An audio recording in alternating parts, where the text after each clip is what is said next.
اعوذ باللہ من الشیطان الرجیم بسم اللہ الرحمن الرحیم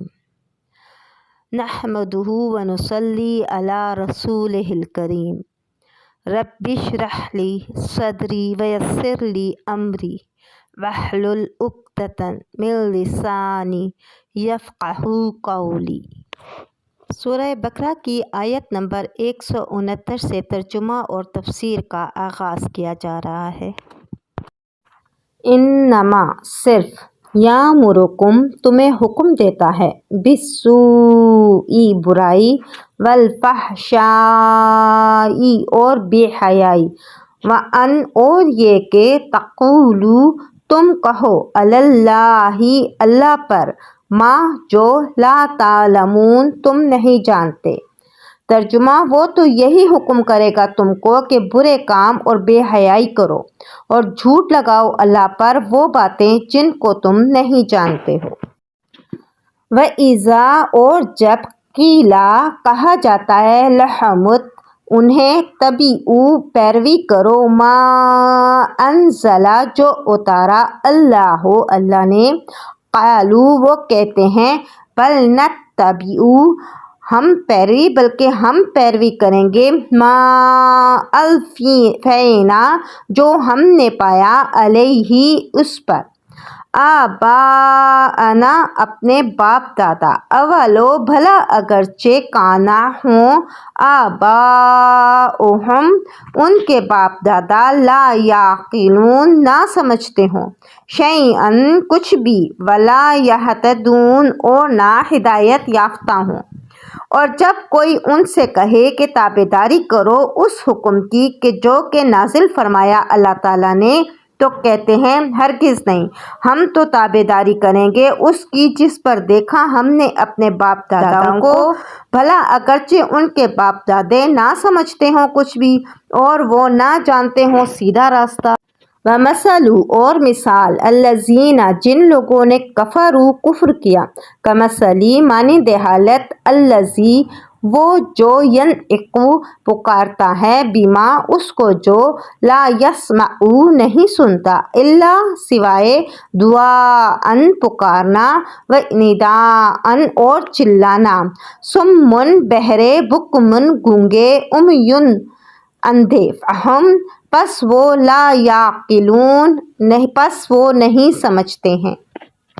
ترجمہ اور مثال ان کافروں کی ایسے ہے جیسے پکارے کوئی شخص ایسی چیز کو جو نہ تو کچھ سنے سوائے پکارنے اور چلانے کے بہرے گونگے اندھے ہیں سو وہ کچھ نہیں سمجھ۔ یا ایھا اے الذین جو لوگ آمنو ایمان لائے کلو تم کھاؤ من سے طیباتی پاک ما رزقناکم جو ہم نے تم کو دیا وشکرو اور شکر کرو للہ اللہ کا ان کنتم اگر تم ہو ایاہ صرف اس کی تعبدون بندگی کرتے ہوئے۔ اے ایمان والو کھاؤ پاکیزہ چیزیں جو روزی دی ہم نے تم کو اور شکر کرو اللہ کا اگر تم اسی کے بندے ہو۔ السوء والفحشاء سوء وہ چیز جس کو دیکھ کر عقلمند شریف آدمی کو دکھ ہو، فحشاء بے حیائی کا کام۔ بعض حضرات نے فرمایا اس جگہ سوء سے مراد مطلق معصیت اور فحشاء سے مراد کبیرہ گناہ ہے۔ انما یامرکم شیطان کے اس امر اور حکم کرنے سے مراد دل میں وسوسہ ڈالنا ہے، جیسے کہ حضرت عبداللہ بن مسعود کی حدیث میں ہے کہ رسول اللہ صلی اللہ علیہ وسلم نے فرمایا کہ آدم کے بیٹے کے قلب میں ایک شیطانی الہام و اثر ہوتا ہے اور دوسرا فرشتے کی طرف سے شیطانی وسوسے کا اثر یہ ہوتا ہے کہ برے کام کرنے کے فوائد اور مسالے سامنے آتے ہیں اور حق کو جھٹلانے کی راہیں کھلتی ہیں، اور الہام فرشتہ کا اثر اور نیکی پر انعام و فلاح کا وعدہ اور حق کی تصدیق پر قلب کا مطمئن ہو جانا ہوتا ہے۔ اور جب کوئی ان مشرک لوگوں سے کہتا ہے کہ اللہ تعالیٰ نے جو حکم اپنے پیغمبر کے پاس بھیجا ہے اس پر چلو، تو جواب میں کہتے ہیں کہ نہیں، بلکہ ہم تو اسی طریقے پر چلیں گے جن پر ہم نے اپنے باپ دادا کو پایا ہے، کیونکہ وہ لوگ اس طریقے کے اختیار کرنے میں معمور من اللہ تھے۔ حق تعالیٰ ان پر رد فرماتے ہیں، کیا ہر حالت میں یہ لوگ اپنے باپ دادا ہی کے طریقوں پر چلیں گے، اگرچہ ان کے باپ دادا دین کی نہ تو کچھ سمجھ رکھتے ہوں اور نہ ہی کسی آسمانی کتاب کی ہدایت رکھتے ہوں۔ وَمَثَلُ الَّذِينَ كَفَرُوا كَمَثَلِ الَّذِي إِلَىٰ قَوْلِ فَهُمْ لَا يَعْقِلُونَ، اور ان کافروں کی کیفیت نافہمی میں اس جانور کی کیفیت کی مثل ہے جس کا ذکر اس مثال میں کیا جاتا ہے کہ ایک شخص ہے، وہ ایسے جانور کے پیچھے چلا آ رہا ہے جو بجز بلانے اور پکارنے کے کوئی پرمضمون بات نہیں سنتا۔ اسی طرح یہ کفار بھی ظاہری بات چیت تو سنتے ہیں مگر کام کی بات سے بالکل بہرے ہیں، گویا سنا ہی نہیں، گونگے ہیں۔ تو کبھی ایسی بات زبان ہی پر نہ آتی، اندھے ہیں کیونکہ نفع نقصان نظر ہی نہیں آتا، سو جب سارے ہی حواس مختل ہیں تو سمجھتے سمجھاتے کچھ بھی نہیں ہیں۔ اس آیت میں جس طرح سے باپ دادوں کی اندھی تقلید اور اتباع کی مذمت ثابت ہوئی ہے، اسی طرح جائز تقلید و اتباع کی شرائط اور ایک ضابطہ بھی معلوم ہو گیا ہے، جس کی طرف دو لفظوں میں اشارہ فرمایا گیا ہے، لا یعقلون لا یہتدون، کیونکہ اس سے معلوم ہوا کہ ان آباء و اجداد کی تقلید و اتباع کو اس لیے منع کیا گیا ہے کہ انہیں نہ تو عقل تھی نہ ہدایت تھی۔ ہدایت سے مراد وہ احکام ہیں جو اللہ تعالیٰ کی طرف سے صریح طور پر نازل کیے گئے ہیں، اور عقل سے مراد وہ والی بات جو بذریعہ اجتہاد نصوص شرعیہ سے استنباط کیے گئے ہیں۔ تو وجہ ان کے اتباع و تقلید کی عدم جواز کی یہ ہے کہ نہ تو ان کے پاس اللہ تعالیٰ کی طرف سے نازل کیے ہوئے احکام ہیں اور نہ ہی اس کی صلاحیت کہ اللہ تعالیٰ کے فرمان سے احکام نکال سکے۔ اس میں اشارہ پایا گیا کہ جس عالم کے متعلق یہ اطمینان ہو جائے کہ ان کے پاس قرآن و سنت کا علم ہے اور اس کو درجہ اجتہاد بھی حاصل ہے، تو جو احکام صراحتاً قرآن و سنت میں نہ ہوں ان کو نصوص قرآن و سنت سے بذریعہ ایک قیاس نکال سکتا ہے، تو ایسے عالم و مجتہد کی تقلید و اتباع جائز ہے، نہ کہ اس لیے کہ اس کا حکم ماننا اور اس کا اتباع کرنا، بلکہ اس لیے کہ حکم اللہ کا ماننا اور اسی کا اتباع کرنا ہے، مگر چونکہ ہم براہ راست اللہ کے حکم سے واقف نہیں ہو سکتے، اس لیے کسی عالم مجتہد کی اتباع کرتے ہیں تاکہ اللہ تعالیٰ کے احکام پر اچھے طریقے سے عمل ہو سکے۔ جاہلانہ تقلید اور ائمہ مجتہدین کی تقلید میں فرق اس سے معلوم ہوا کہ جو لوگ مطلق تقلید ائمہ مجتہدین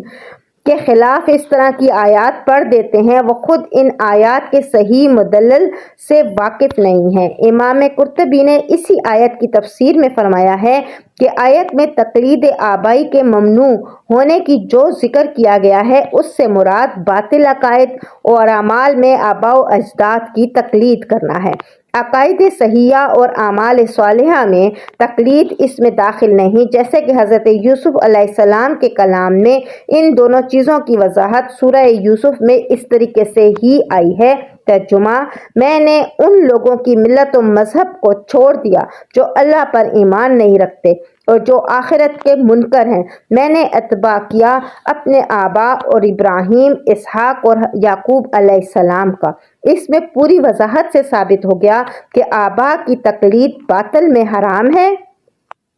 حق میں جائز بلکہ مستحسن ہے۔ امام قرطبی نے اسی آیت کے ذیل میں ائمہ مجتہدین کی تقلید کے متعلق بھی مسائل و احکام بیان کیے ہیں اور فرمایا ہے، کچھ لوگوں نے اس آیت کو تقلید کی مذمت میں پیش کیا ہے اور یہ باطل کے معاملے میں تو صحیح ہے لیکن حق کے معاملے میں تقلید سے اس کا کوئی تعلق نہیں۔ حق میں تقلید کرنا تو دین کے اصول میں سے ایک مستقل بنیاد ہے اور مسلمانوں کے دین کی حفاظت کا بہت بڑا ذریعہ ہے کہ جو شخص اجتہاد کی صلاحیت نہیں رکھتا وہ دین کے معاملے میں تقلید ہی پر اعتماد کرتا ہے۔ آیت نمبر 172 میں ارشاد ہے